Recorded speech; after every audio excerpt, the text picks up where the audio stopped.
LiberalViewer presents. So, welcome to the July 28th edition of LiberalViewer Sunday Live Clip Roundup. Thanks for joining me. Give me a thumbs up and subscribe to my channel if you like my show, because, as usual, I've picked out the weekend's 11 best, most newsworthy clips for what should be a really educational, informative, fair use media criticism and political commentary show for you all tonight. I've taken the clips from the Sunday morning news analysis shows from the big five corporate outlets of ABC, NBC, CBS, CNN, and Fox News, the so-called corporate media here in the United States.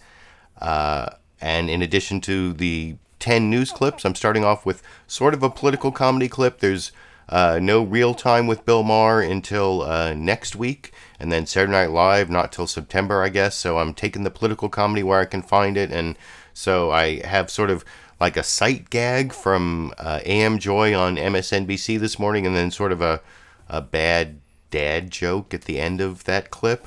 But you can see the whole clip list down at a link in the video description. This is my list of 11 clips. You can sort of read my cryptic notes, maybe try to figure out what it is that is going to happen in each of those clips. The topics I'm covering, main topic, of course, is Trump impeachment crime update with Mueller testifying this week. And then maybe related that Trump spent like over a dozen tweets in the last 12 hours attacking the chair of the House Oversight Committee, Elijah Cummings, who you may remember I had a clip from him last week. And then I'll have one clip at the end, 2020 Democratic candidate update, Bernie Sanders on the 1994 crime bill, which I think may be a big topic in the upcoming Democratic debate. And there's actually a surprise ending to the clip where I think you'll see Bernie Sanders showing maybe he's not too old to be president. Also, by the way, when I have the Fox News Sunday clip, I will be criticizing Fox News for their bias as usual, but there's one point where Chris Wallace has maybe the best snap follow-up question of the week, maybe of the year, I don't know. Well, when I get to that clip, that is, if you're following along on your clip list, that won't come until clip number 9. But now I'm going to show you clip number 1 where on AM Joy they were talking about who won the week. And this has to do with the 50th anniversary of the moon landing, which I didn't really cover last week. And there's sort of, like I said, there's a visual gag at the beginning and then a bad dad joke at the end it's Charlie Pierce is the main speaker here, but then the bad dad joke at the end comes from Dana Milbank, and I'll talk about all of that with you after we watch the political comedy joke before we get to the serious stuff over here. Who won the week, Charlie Pierce? I would like to nominate somebody probably folks have not heard of, a guy named Paul Brook. He's a sculptor, and for the Ohio State Fair, it's State Fair season, ladies and gentlemen. Our State Fair is a great State Fair. Don't miss it. Don't even be late. He has sculpted out of 2,200 pounds of expired butter a tribute to the Apollo 11 astronauts. There's a Butter Neil and a Butter Buzz and a Butter Michael Collins and a Butter astronaut saluting the flag. And next to it, there's a Butter Cow with an ear tag that says 11. And I presume you're all laughing, but in 2 weeks, all of us are going to be at the Iowa State Fair looking at the Butter Cow with a bunch of people who want to be president. And the Iowa State Fair better up its game because the Butter Apollo 11 is going to live until the fair is over. They melt it down and spread it on an English muffin the size of Montana. That's all I got to say about that. Okay. That's a lot. So repeat what you said. That really puts the moo in moonlight. By the way, why is the word butter funny? I don't know. Is the word butter funny? Is really puts the moo in moon landing? Is that funny? Is the Apollo 11 crew made out of butter? Is that funny? I don't know. I guess funny is subjective, but that's my political comedy clip I took from this morning's AM Joy that shows, they can still find something to laugh at as our, Democratic Republic is falling apart. And that is sort of the main topic here. The Mueller hearings that I mean, I guess that we talked a bunch of times about how they wanted Mueller to turn his 448 report, turn the book into the movie. But I guess if you want to turn the book into the movie, you don't really interview the author, and he wasn't even apparently the author of every single part, because he headed a big team, and there were some parts that he didn't seem really familiar with, and he got a lot of criticism for the optics of his 6 hours of testimony. I had talked that I might do a clip roundup of the Mueller testimony, and had a family illness this week, so I wasn't able to do that. But I even started almost coming up with the clips I would have used. But I think he did better throughout the day. He started off pretty good with Jerry Nadler in the morning, and then when Doug Collins, the ranking member on the Judiciary Committee, got him to say something that conflicted with the report, or seemed to conflict with the report, as to whether conspiracy and collusion are the same thing or not, or synonyms. I think that spooked him, and he started sticking to the report more, and then they took a break, and he came back, and he was better with the Judiciary Committee, and he was even better with the Russia investigation in the afternoon. But it was sort of a struggle, style over substance. The substance was there, the crimes, the unethical behavior, the unpatriotic behavior. You'll see that Adam Schiff talked about, and I'm going to show a clip later of one of the more reasonable Republicans, Will Hurd, answering a question from George Stephanopoulos on ABC's This Week. That's clip number 8, about all the bad behavior from Trump, and if it's enough. But it's not enough for even a reasonable Republican like William Hurd of Texas. And anyway, I'm getting ahead of myself with the analysis. I want to show you the news summaries, and as usual, NBC News's NBC Meet the Press with Chuck Todd did the best job of the news summary. They say, if you'll see Chuck Todd starts off saying, if Democrats squint, they can pretend they can see that they got what they wanted, and I don't know. I mean, the substance was definitely there. It just, Mueller came across, not all that charismatic of a speaker, and I'll talk a little more about that after we watch the 4-minute 22-second news summary from NBC News's Meet the Press. And if you're reading along on my notes, you'll see that after he says the Democrats may have got what they wanted if they kind of squint the right way, but there was no big moment in the Mueller hearings, but there was some stuff on Russia, and then sort of lurching towards impeachment is the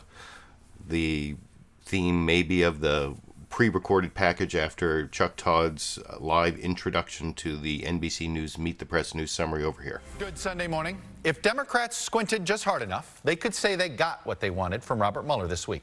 The special counsel on national television telling the country, or confirming, that yes, Mr. Trump and his campaign welcomed help from the Russians, and that it is wrong and a crime to accept assistance from a foreign government. No, Mueller did not fully exonerate President Trump. Yes, the president tried to impede the investigation and was generally untruthful with Mueller. No, he was not cleared of obstruction of justice. Yes, Mr. Trump sought to make millions in business dealings with Russia during the campaign. And no, the investigation was not a witch hunt. But it's also true that Mueller's 6 hours of reluctant testimony, repeating or confirming what was already released to the public months ago, failed to produce the kind of can't-turn-your-eyes-away moment that Democrats hoped would galvanize public opinion against the president and spur the drive for impeachment. At the same time, Wednesday's hearing exposed congressional Republicans as more interested in discrediting Mueller's investigation than in confronting Russian election interference, which, as we learned this week, one day after Mueller, was even more widespread than we previously knew, and is continuing at this very moment. For now, the next move again is with the Democrats as they debate amongst themselves again whether and when to move ahead with impeachment proceedings. We're watching the temperature rise. We're not quite at boiling point, but we're getting close. On the question of impeaching President Trump, everyone was waiting for Mueller. But after his halting and somewhat reluctant performance... Well, it's probably problematic is an understatement. Generally, that's true. I'm sorry, what's the citation, sir? They're now waiting for House Speaker Nancy Pelosi. Are you trying to run out the clock? No, I'm not trying to run out the clock. Let's get sophisticated about this. Democratic House leadership came out of Wednesday's hearings not ready to budge on impeachment. But they don't seem ready to rule it out either. And the waiting game is nothing new. For nearly 2 years, Democrats have waited. First, for Mueller to complete his investigation. We have to see what the Mueller report says, I think, before making any conclusion. Release the Mueller report as soon as possible. Then, for the unredacted version, Congress must get the full unredacted report along with the underlying evidence uncovered by Special Counsel Mueller. And then to hear from Mueller himself. In terms of Bob Mueller, he's going to have to testify. And now a new hurdle from the House Judiciary Committee Chairman, Jerry Nadler. We are filing an application for the grand jury material underlying the Mueller report. If our committee is going to recommend articles of impeachment to the House, we must make the strongest possible case both to our colleagues and to the American public. But while Democrats are divided between impeach now progressives and wait and see moderates, Republicans are united against Mueller. Volume 1, 193. He lied 3 times. You pointed out in the report. Why didn't you charge him with the crime? When people associated with Trump lied, you threw the book at him. When Christopher Steele lied, nothing. Donald Trump is not above the law. He's not. But he damn sure shouldn't be below the law, which is where Volume 2 of this report puts him. Seeming untroubled by what may be Mueller's most consequential charge. Over the course of my career, I have seen a number of challenges to our democracy.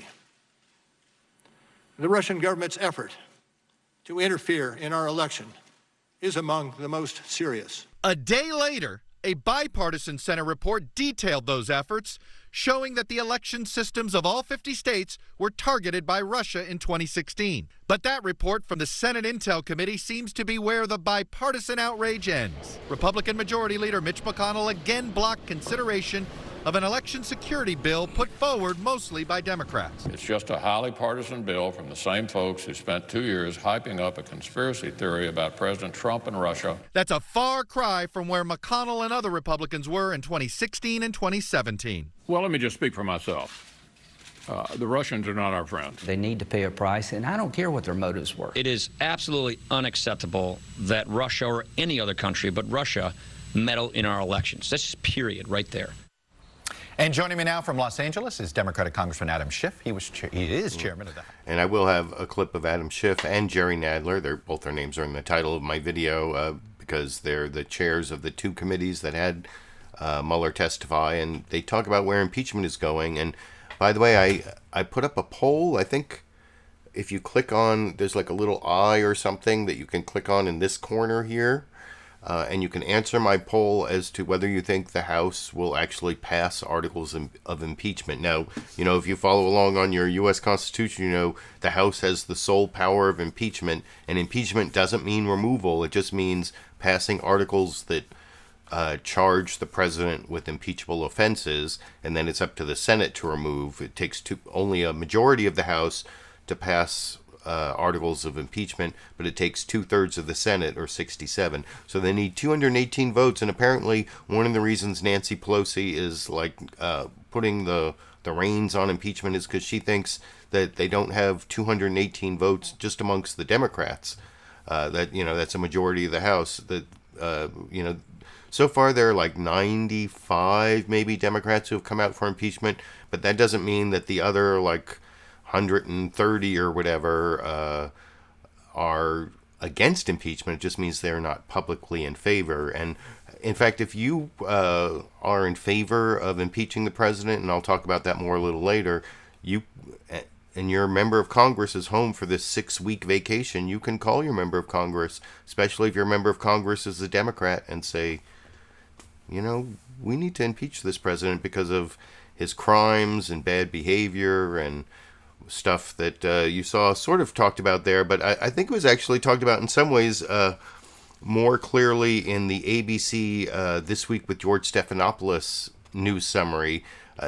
That's where you see the no exoneration in my thumbnail comes from that, because they talked about, you know, that there was some problems with the style of Mueller's testimony, like I said. There was, you'll see ABC's This Week with George Stephanopoulos news summary. They have a reference to Nixon where they say no, like, cancer on the presidency moment. And even though there's a lot of stuff in the Mueller report that didn't drive it home, and then they talk about, or George Stephanopoulos also talks about impeachment, and this is about a third of the length of the NBC News Meet the Press news summary. But I think it summarizes some of the devastating points for Donald Trump that were again reiterated in maybe not the most theatrical way, but in terms of substance, very strong over here. Good morning and welcome to This Week. There was no cancer on the presidency moment. No, have you no decency, sir? Robert Mueller's report detailed ample evidence of disqualifying behavior by President Trump. But his testimony this week failed to drive that point home. It was a constrained, circumspect, at times confusing presentation from a man determined above all to avoid the political debate over the word he refused to utter: impeachment. Perhaps that outcome was inevitable with a Congress and a country so divided by tribal partisanship. And our new ABC News Ipsos poll out this morning confirms that divide, a nearly perfect split. 27% say Mueller's testimony made them more likely to support impeachment, 26% less likely. Nearly half say it makes no difference at all. Meantime, Russia is sowing more division with continued attacks on our democracy. And we are reminded yet again this week that exploiting those divisions is at the heart of President Trump's re-election strategy. The latest evidence, another racist attack on an African-American member of Congress and the city he represents. A series of tweets from Saturday morning through midnight and early again this morning.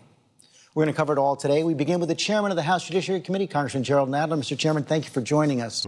Now, I think I actually got parts of the clips there confused. I meant to say that the ABC this week had a good summary of the feud with Elijah Cummings, which you'll see in this next clip as well. But it was actually the NBC News Meet the Press news summary that had the different points from the Mueller report, including what's in my thumbnail, the no exoneration, which was one of those points. So a lot of the devastating points in the substance.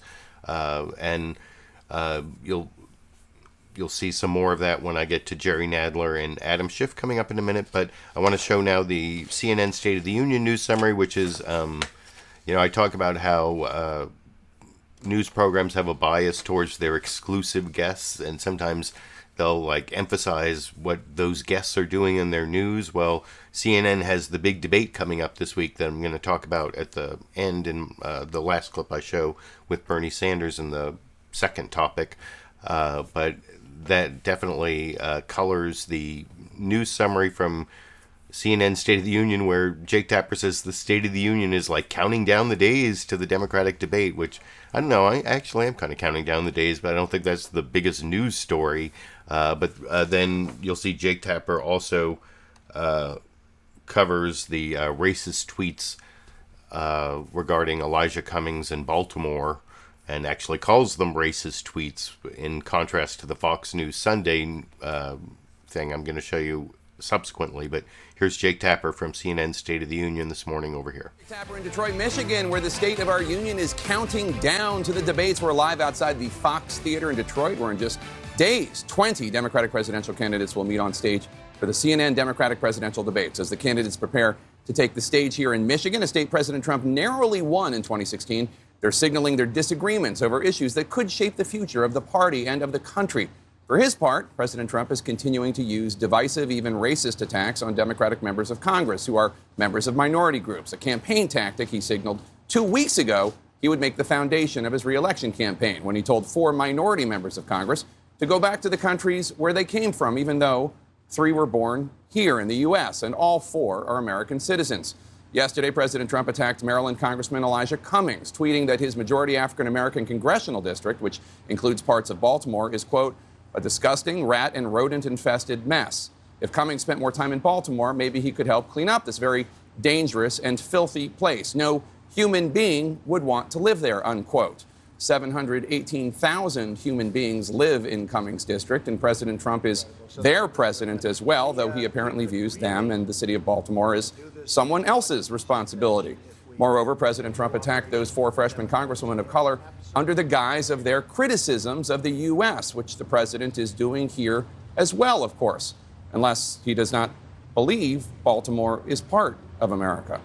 Joining me now in Detroit, 2020 presidential candidate, Senator Bernie Sanders. And Senator Sanders, I know you want to talk about issues, but I do. And like I said, I do have a Bernie Sanders clip at the end. And then at the end of this topic, I have a couple clips talking about that feud between Donald Trump and Elijah Cummings. And I have Mick Mulvaney and Julián Castro talking about that on Fox News Sunday and CBS's Face the Nation, respectively. If you're following along on my clip list, that's clips 9 and 10. But first, I want to show a few clips here talking about the Mueller report and impeachment and Mueller's testimony. The first two are Adam Schiff and Jerry Nadler, who you'll see kind of disagree on one point as to whether there's a deadline for when the House has to decide whether or not to actually go ahead with impeachment or not. And by the way, like I said, you can click right over here and answer my poll about whether you think the House will actually pass these articles of impeachment, which charge Donald Trump with impeachable offenses, don't necessarily remove him from office, takes a majority of the House, like I said earlier. Here's Adam Schiff first talking about, like, are they doing impeachment or not? There's like these weird wiggle room phrases they're using. You'll see that this is from NBC News' Meet the Press, where Chuck Todd says, impeachment or not, he says, like, the answer is that, it's preliminary to a judicial proceeding, which is impeachment, because they have a better chance of getting, like, parts of the Mueller report that are 6E grand jury material that I don't want to go into what all that is, but Adam Schiff talks about it a little bit, and by saying that this is kind of impeachment, that's when Congress has the most power to get information. And then you'll see Adam Schiff answers that whole deadline question differently than Jerry Nadler does in the next clip I'll show, which I'll talk about a little more between the two clips after we watch Adam Schiff answer a few questions from Chuck Todd on NBC News' Meet the Press. And I'll talk about that a little more after we watch together over here. There was a little bit of a linguistic debate on Friday, as you know, and I think some of your words were used as part of that linguistic debate too. You had said we're at I think just now, previously, we're at a preliminary stage of an investigative. All right, is this impeachment or not? And you're not there yet. Why? Well, I think that, for the purposes of the law and Constitution, where we are now is most accurately described as preliminary to a judicial proceeding. And that judicial proceeding is a potential impeachment. And I say that because, what we ask of the Constitution is, what's the function of how we describe something? And right now, the most important thing is to obtain the grand jury material, to see the evidence. And the standard the court has set, that we have really set for the court, is, are we preliminary to a potential impeachment? And I believe that we are. Where we'll get to an impeachment, at least in my view, where we should get to the decision, okay, let's indict the president, let's impeach the president, is if we're convinced that we can make the case. And here, okay, there's no making the case to the cult of the president's personality that is the Senate GOP. But we should at least be able to make the case to the American people. And I'd like to see the evidence, so I'm confident that we can do that before we say we're ready to charge the President of the United States. As you know, that is unsatisfactory to some who think you guys have been too slow. Andrew Sullivan writes this week in New York Magazine. Pelosi has set an extraordinary precedent that clear evidence meticulously collected that a president has committed what she calls crimes against the Constitution does not constitute sufficient grounds for impeachment, even when those crimes were designed to cover up an alliance with a foreign power. If more than that is needed, the impeachment power has effectively been nullified. This gets to the argument that says, regardless of what you think the outcome is in the Senate, that you're setting a bad precedent by not, if you believe these are impeachable offenses, you're setting a bad precedent if you don't do it. Well, look, there is, I think, great weight to the argument that this is the strongest form of censure that we have, and if we don't use it, what message does that send to the next generation?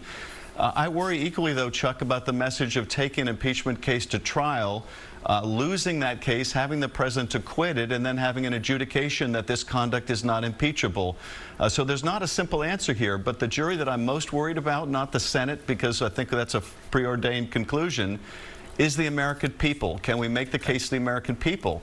And I want to make sure that that's true before we go down this path, because it's going to occupy a year of the nation's time, and I want to make sure that's the right decision. Is there a moment where it's too late, calendar-wise? Are we, and how close are we? Well, here's the thing, Chuck. That is, in a constitutional sense, also, justice delayed is justice denied. They are doing everything they can to obstruct the congressional investigation, having obstructed justice. So there may get to a point in the fall where we decide, look, he is violating a different provision of the Constitution by obstructing the Congress in its lawful and constitutional duty.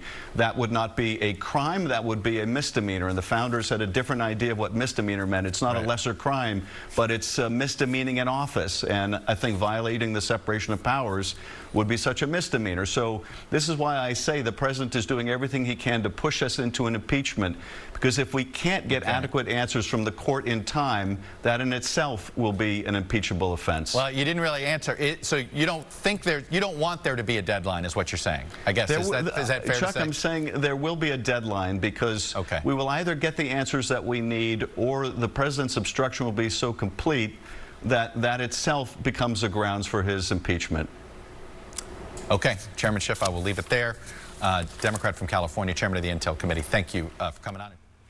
Seems like Chuck Todd wasn't really listening, because Adam Schiff did answer the question. He said sometime in the fall, if we don't get the stuff that we're asking for, then that in itself is an impeachable offense, because it's a misdemeanor. And he was like going back to the, you know, because if you read your Constitution, that's what it's like: bribery, treason, high crimes, and misdemeanors. And misdemeanors, as Adam Schiff was alluding to in his like knowledge of founding constitutional interpretation, that the founders thought misdemeanors were, you know, bad acts in office, like he was talking about, count as misdemeanors, not like the in today's meaning, a misdemeanor is like misdemeanors versus felonies. Misdemeanors means a crime that's punishable by less than a year in jail, and a felony is by more than a year, or a year or more. But that's not what they mean in the Constitution. It's like Adam Schiff said, bad behavior, and so much bad behavior from Donald Trump, which I'll get to a little bit more after we watch a few more clips when I talk about the Adam Schiff clip that George Stephanopoulos asks William Hurd about. That's the clip after next. But first I want to show Jerry Nadler talking. Jerry Nadler's the chair of the House Judiciary Committee. Adam Schiff's the House Intelligence Committee. So they chaired the two committees that Robert Mueller testified to this week. And Jerry Nadler says a lot of the same things about, you know, all these weird wiggle words about impeachment. It's like the beginning of an investigation to possibly recommend articles of impeachment is where we are. But he doesn't say there is a deadline. He contradicts what you just heard Adam Schiff basically say, September or sometime in the fall. That's the deadline for impeachment. But Jerry Nadler seems to think, and I edited together the beginning of his answers here to Jake Tapper on CNN State of the Union, and then the end of his answer, because they're both about impeachment. What, you know, where are we on impeachment is the beginning, and then edited with the last part, which is there a deadline, contradicting Adam Schiff, as I will talk about a little more after we watch this clip together over here. I just want to clear this up, because there does seem to be some confusion after your press conference on Friday as to whether or not the House Judiciary Committee is formally pursuing an impeachment inquiry. Because in your filing, you ask the court to enforce a subpoena for Mueller's grand jury material. You write, quote, the Judiciary Committee is investigating whether to recommend articles of impeachment. I want to clear this up here. You're investigating possible impeachment, but you haven't formally opened an impeachment inquiry. Are you trying to have it both ways here? No, we're not trying to have it both ways. We said exactly what we are doing. We are investigating the question of, we're investigating the corruptions of the administration, the abuses of power, what Mueller showed, the possible violations of the Emoluments Clause, all the things that might cause us to recommend articles of impeachment. There are articles of impeachment that have been recommended to the committee, and we are investigating and determining whether we should report those articles to the House. That's exactly what we're doing. And we're going to court to get more evidence.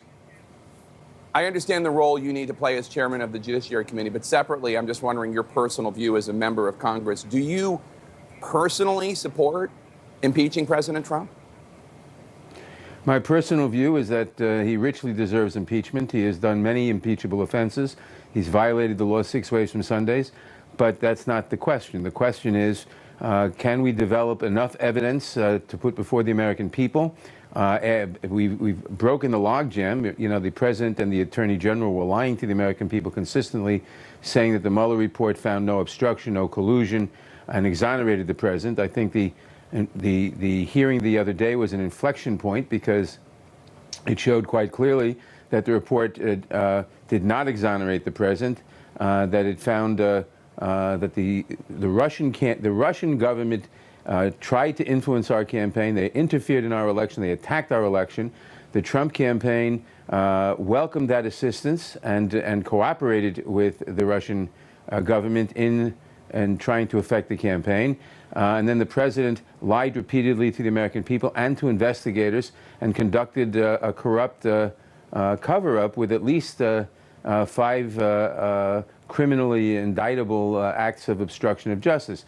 These are very serious offenses against the rule of law, and we now have to get further evidence and put it before the American people as we consider articles of impeachment in the committee.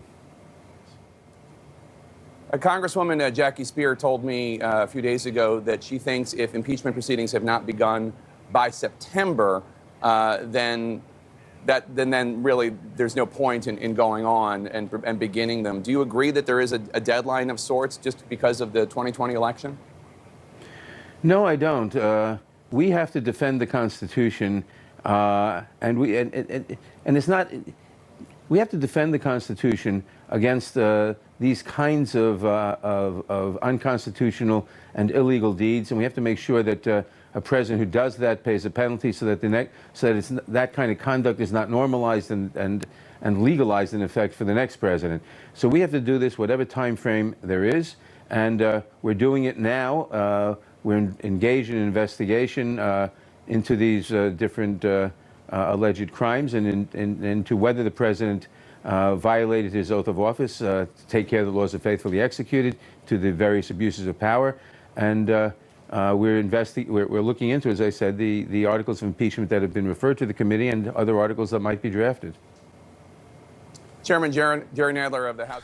So there you have it from Jerry Nadler. He disagreed with Adam Schiff about there being a deadline. He said there's no deadline because they have the constitutional duty whenever that may occur that the evidence comes to that point. Although you also heard him saying there that he thinks that there are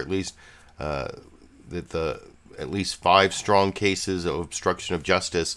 I've kept a link down in the video description for quite a while to the Quinta Jurassic lawfare blog charting of Trump obstruction of justice elements in the Mueller report.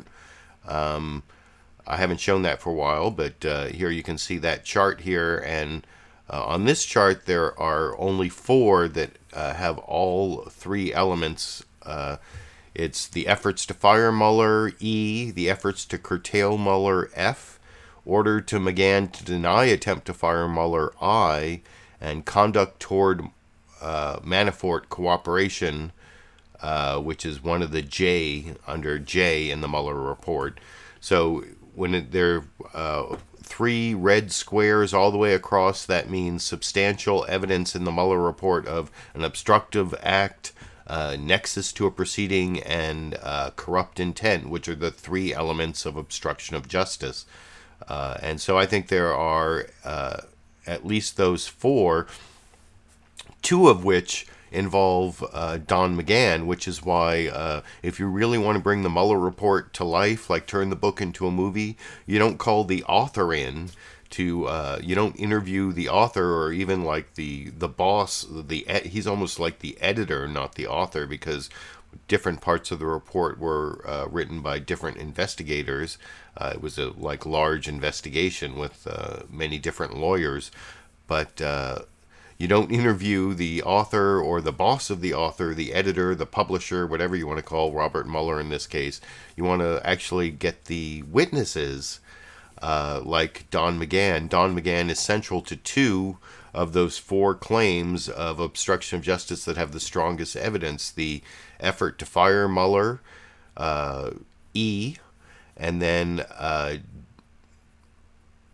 I ordered to McGahn to deny his attempt to fire Mueller, because he told Don McGahn to fire Mueller, and he told Don McGahn to write a letter denying that Trump had asked him to fire Mueller. Both of those are obstructive acts with an corrupt intent, with a nexus to a proceeding, which is the investigation of Trump. And, you know, you don't actually have to, you know, one of the questions I kept hearing people ask was, you know, what was obstructed? There was no obstruction, and you'll see that later in one of the clips I'm going to show. But if you read the obstruction of justice statutes in the video description, I put several links to obstruction of justice statute. You'll see that obstruction of justice includes an attempt to obstruct justice. You don't actually have to obstruct justice, or you don't have to prove that a proceeding was obstructed. You just have to show an attempt to obstruct justice. And so there's plenty of evidence of that, and Jerry Mueller talked about that. Not Jerry Mueller.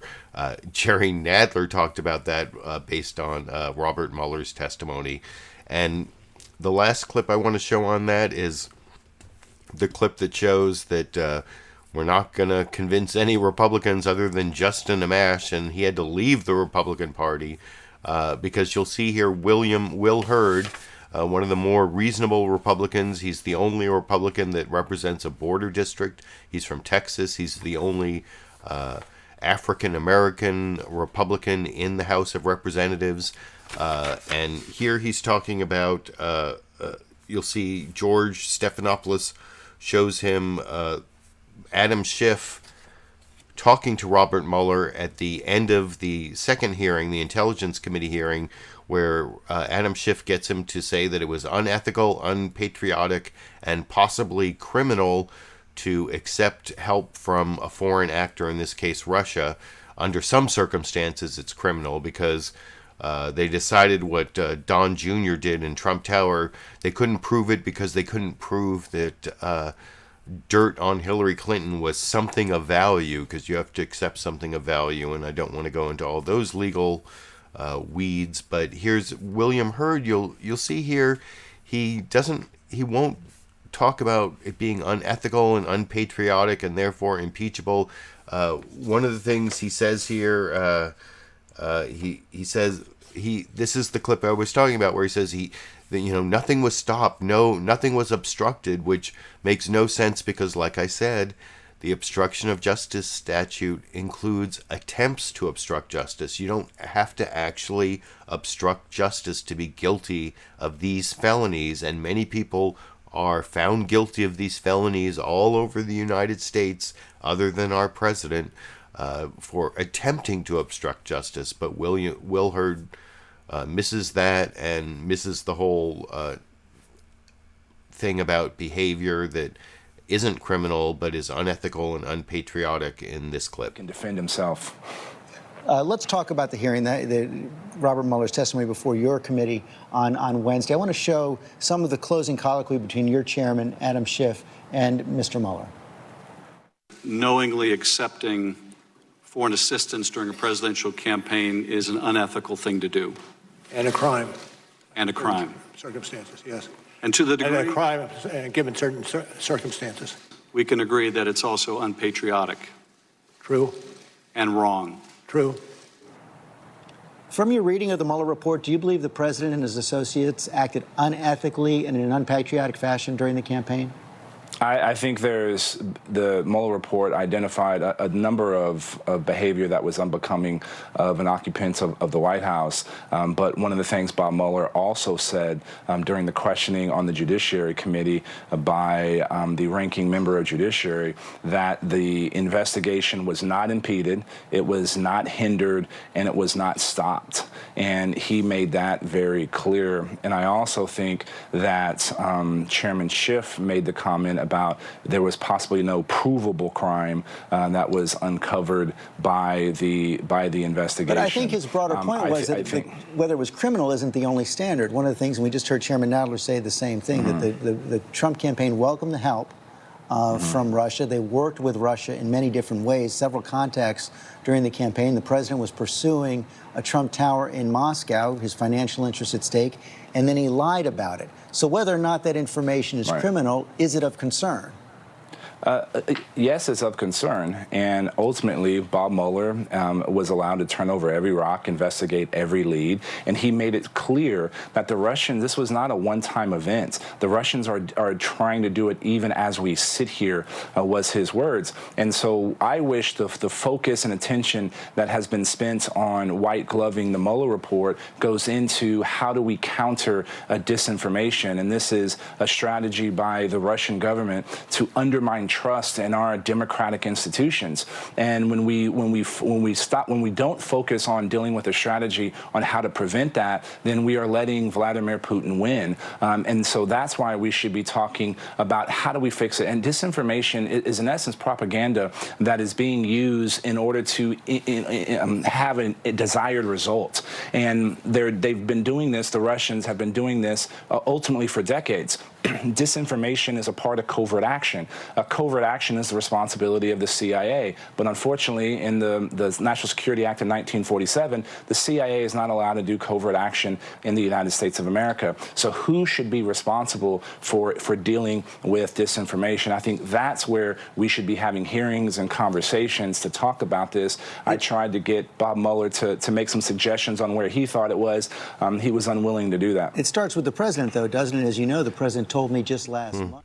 And you see there that even though Will Hurd never answered the question, and I kind of pre-criticized his answer before I showed the clip, by the end of that, he had done like a sort of soft Kellyanne Conway where he had like totally changed the subject. So George Stephanopoulos' follow-up wasn't even about Trump's unpatriotic, unethical, possibly criminal behavior that Adam Schiff was talking about with Robert Mueller. Now it was all about Russian interference.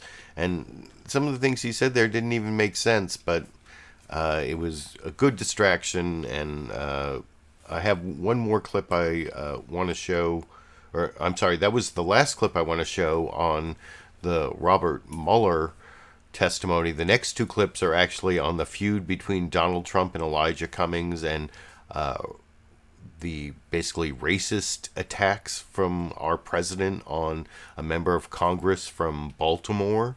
And you saw that in the news summaries earlier.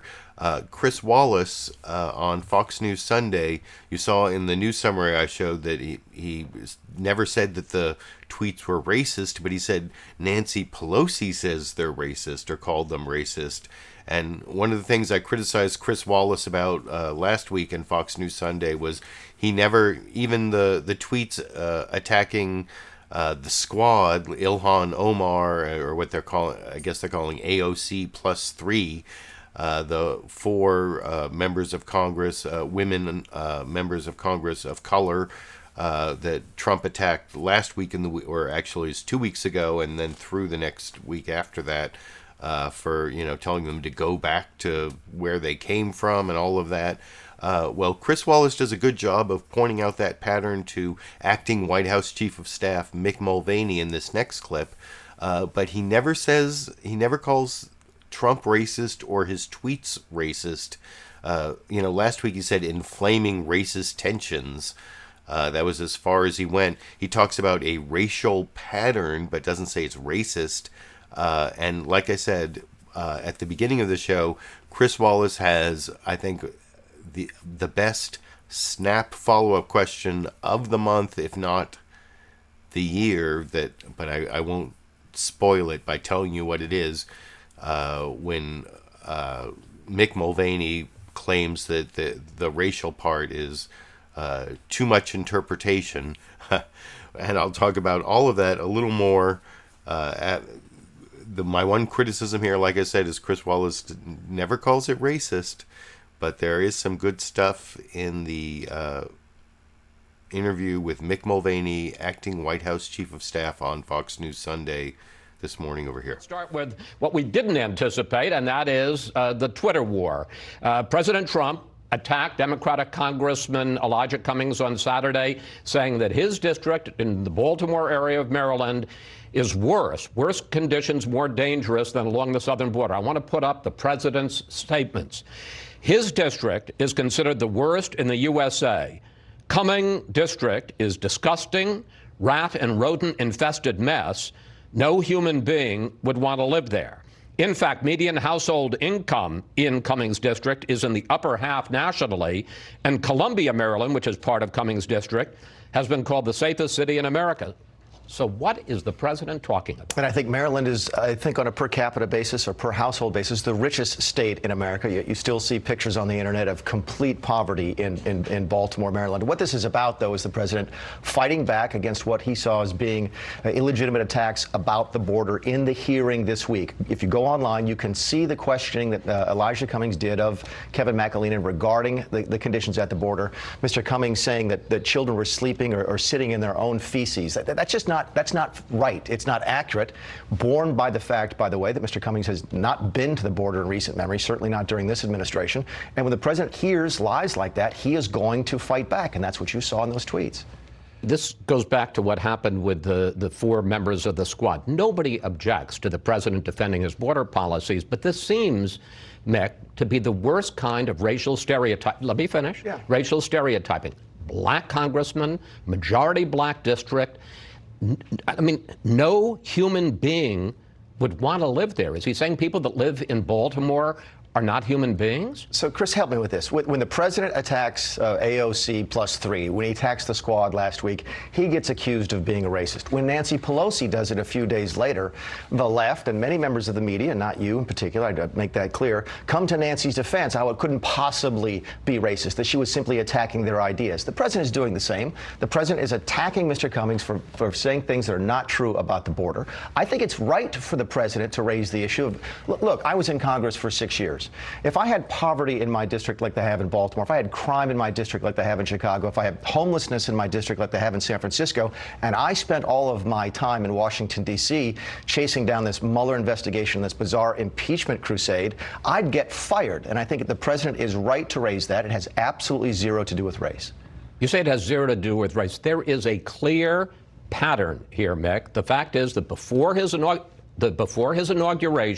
the president tweeted about John Lewis, a black congressman, that he should, and this is before his inauguration, he should spend time in his crime-infested district. Then, 2 weeks ago, he goes after these 4 members of the squad, all women of color, and says they should go back to the crime-infested countries from which they come. Then he talks about Elijah Cummings, and he says his district is rat and rodent infested.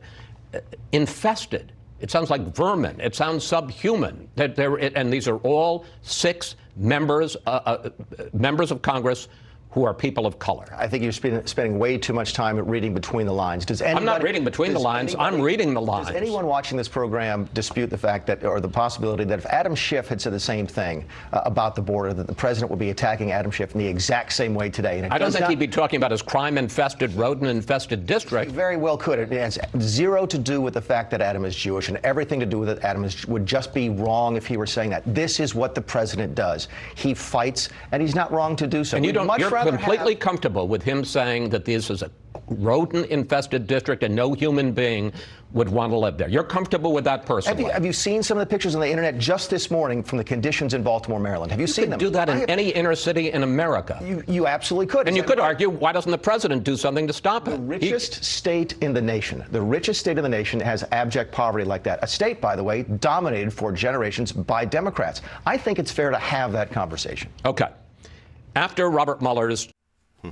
So that was the whole back and forth. And like I said, Chris Wallace's great line that you heard there when Mick Mulvaney claimed, you know, you're reading too much between the lines. And Chris Wallace says, no, I'm reading the lines. And I got to give him like great credit for that snap follow-up. Mike Wallace is probably up there somewhere giving him great kudos for that interview question.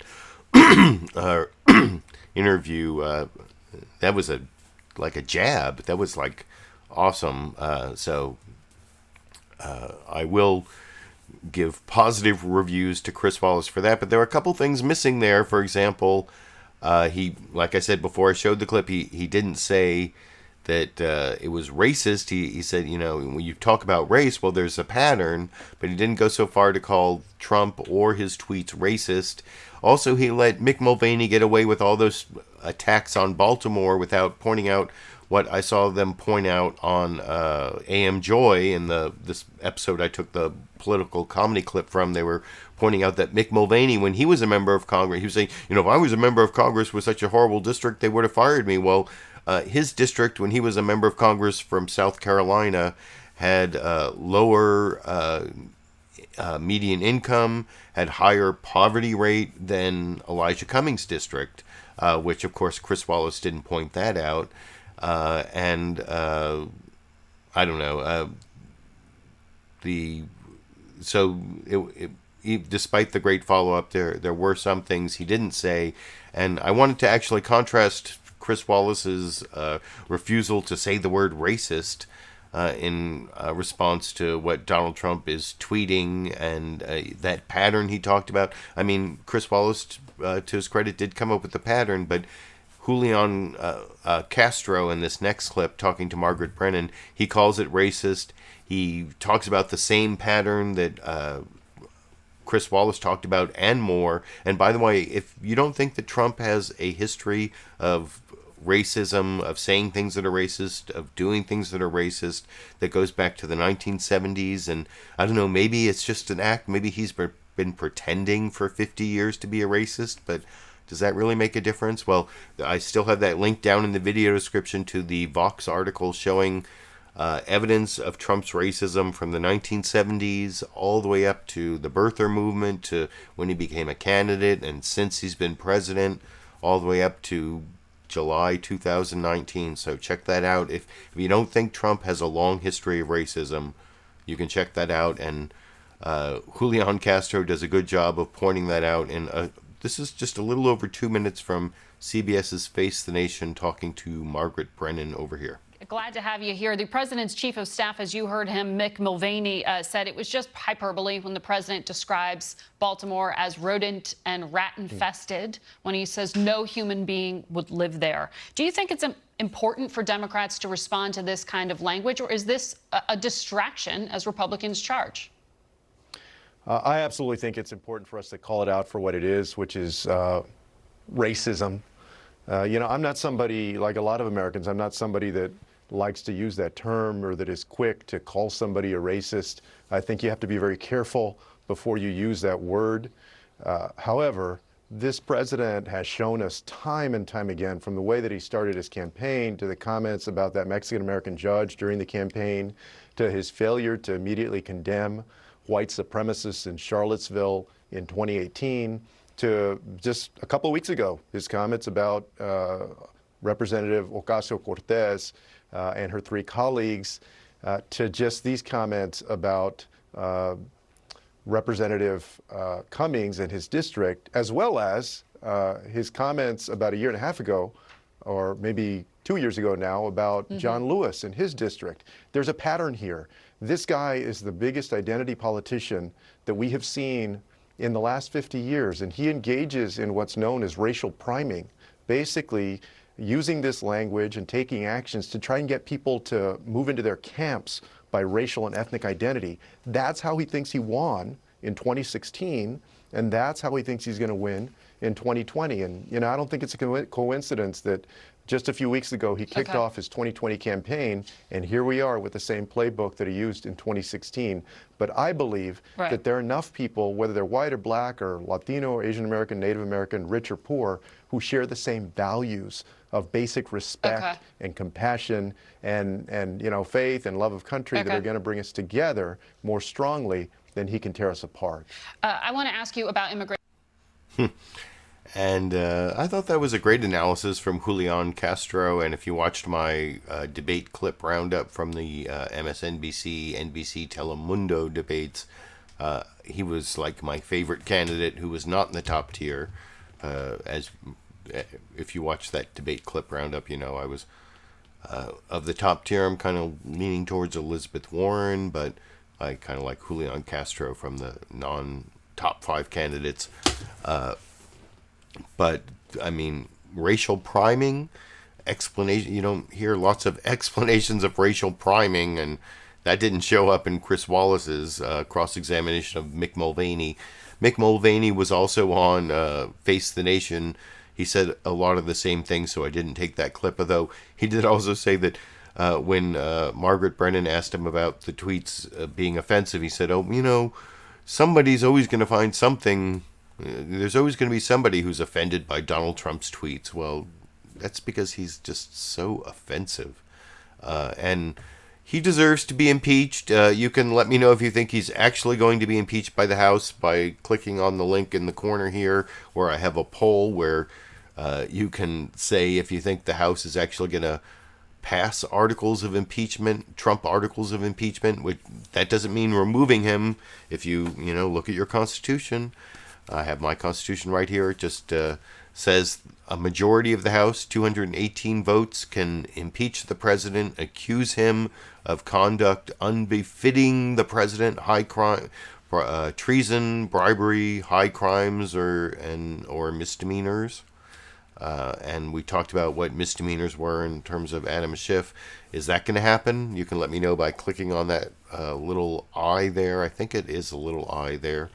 And I hope it happens. I think that the chances of it happening went up just a tiny bit by the Mueller hearings because of the substance, not the style, but the substance.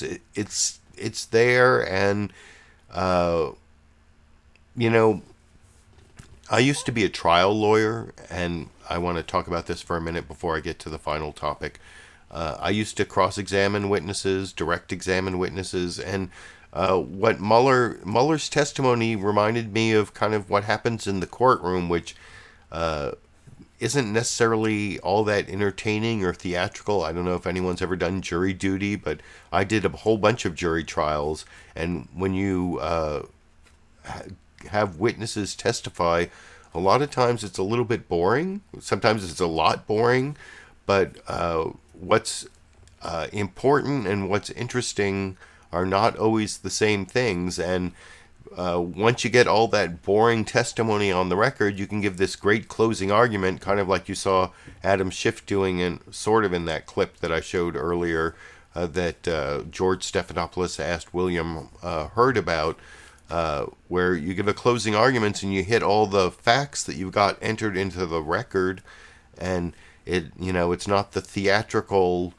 style of the whole thing, it's the substance, it's the facts, it's all the elements of obstruction of justice in 4 different areas, like in this chart I was showing you before. And you don't even have to commit a crime for there to be an impeachable offense. It could be coordinating with Russia on the distribution of the hacked DNC emails, because Roger Stone and his ilk, they can't be prosecuted for conspiracy with the Russians when they only conspired with WikiLeaks, because WikiLeaks is the publisher and they have a First Amendment right to publish. They didn't hack. So that's why coordinating with the publisher isn't a crime, even though it is collusion. And anyway, I didn't want to go into all those facts, but I just want to point out that no collusion is a lie. There was collusion, just not criminal conspiracy collusion. No obstruction, a lie. There's several acts of obstruction that meet all the elements of obstruction of justice. And total exoneration, of course, that's of course a big lie. And that's when I want to end the Trump impeachment crime topic. I think Trump should be impeached. Will he be impeached? I think Don McGahn has to testify. It depends on some other things that happen, some of the other information that comes out, or how, like Adam Schiff said, how obstructive it is, how obstructive Trump is with the Congress and their right to oversight. But you can let me know with the poll that you can click on over here. And so now I want to move on to my last topic, which is the upcoming Democratic debate and sort of an update on the Democratic candidates for president in 2020. CNN State of the Union, not only did they have Bernie Sanders on to talk about various issues, but they also have the upcoming Democratic debate on 2 different nights. You can see night 1 and night 2, and these aren't just a list of the candidates, it's actually how they're going to be arrayed on the stage. So on the second night, you see Joe Biden there in the middle with Cory Booker and Kamala Harris on both sides. That should be interesting. And like I was talking about before, I will definitely do a live stream roundup for the debates, and I may even be able to do one on Wednesday morning and then one on Thursday after each night of the debate, because last time I only did one, and it was because Elizabeth Warren was the only top tier candidate the first night, and then all the other 4 top tier candidates were on the second night, and most of the coverage was from the second night. But now the first night is going to be Elizabeth Warren versus Bernie Sanders. You can see they're both in the middle with some other candidates. And then there are 3 top-tier candidates, Biden, Harris, and I guess Buttigieg. Oh, no, I'm sorry. Biden, Harris, and where is Buttigieg? I don't even see. I know he's in the first night with Warren and Sanders. He's right next to Sanders. But Booker, that's the one I was thinking of, and Castro are both on the second night. So I think I may be able to do one roundup for the first night and one roundup for the second night. If you want to let me know what topics or what candidates you would especially like me to take clips for, you can give me comments for the live viewers or the recorded show viewers.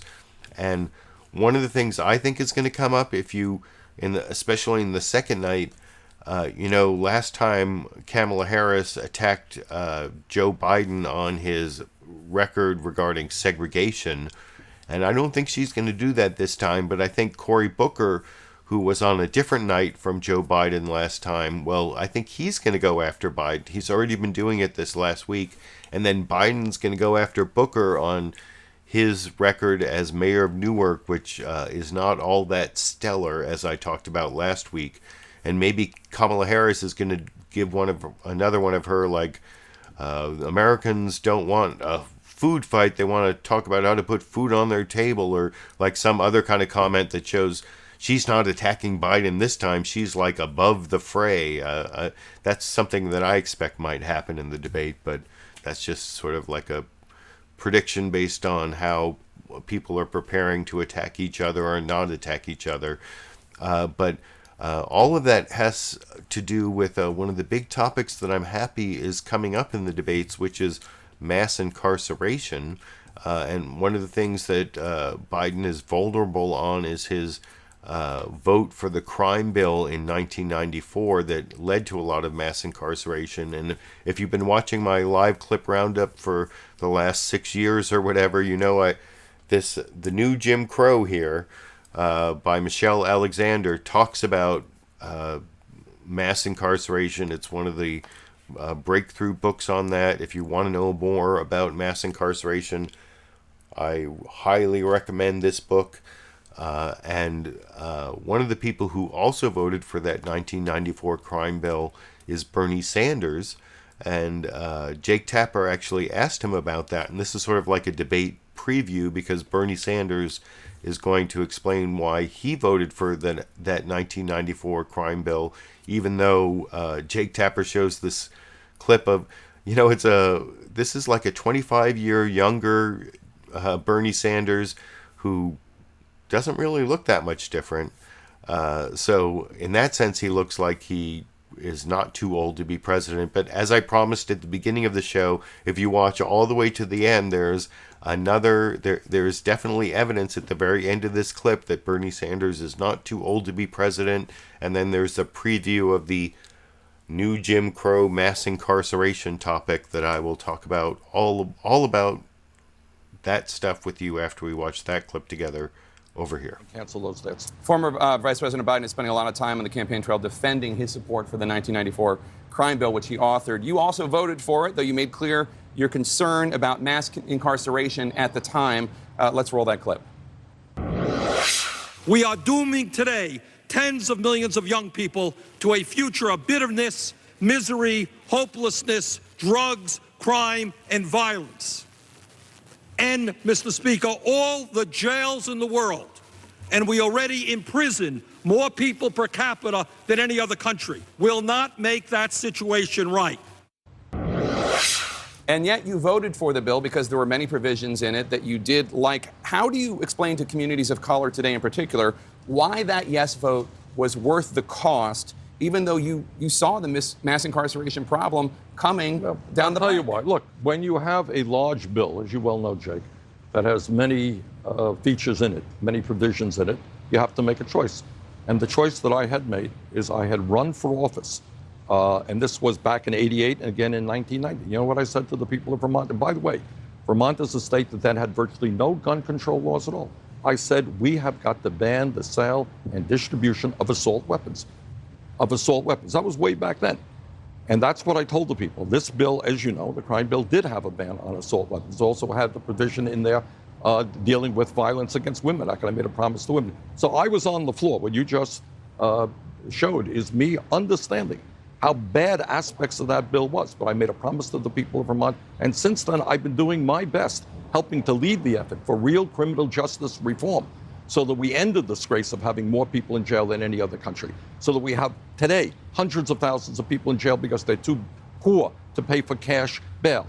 I helped lead the effort against the terrible war on drugs, which has destroyed so many lives. And I'm proud that in my last campaign, we talked about the need to decriminalize or legalize marijuana, something that's happening all over this country. I know hindsight's 20/20, but in retrospect, are you still glad that you voted for the 94 crime bill? No, I'm not happy I voted for a terrible bill, but I am happy that I was honest with the people of my state.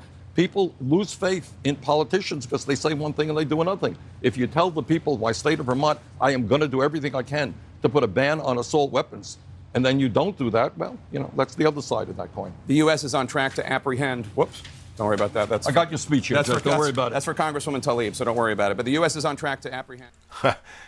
So, do you see that at the end there? And the first time I watched it, I thought Bernie Sanders actually snatched that page out of the air, which would have been like conclusive proof he isn't too old to be president. But catching it before it went off the edge of the table, that was pretty good too. That's good. Like, you think Jake Tapper actually planned that little like reflex test? No, it was just the wind. But like I said, that's good evidence. Bernie Sanders is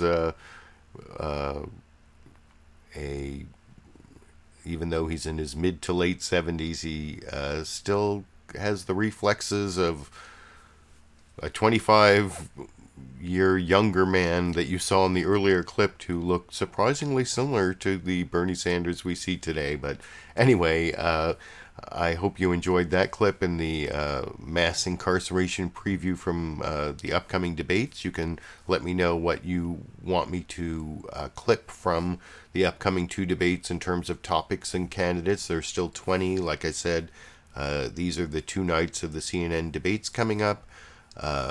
That's the last news clip I have picked out for you. I did want to thank the Super Chat contributors I've seen so far for the show tonight over here.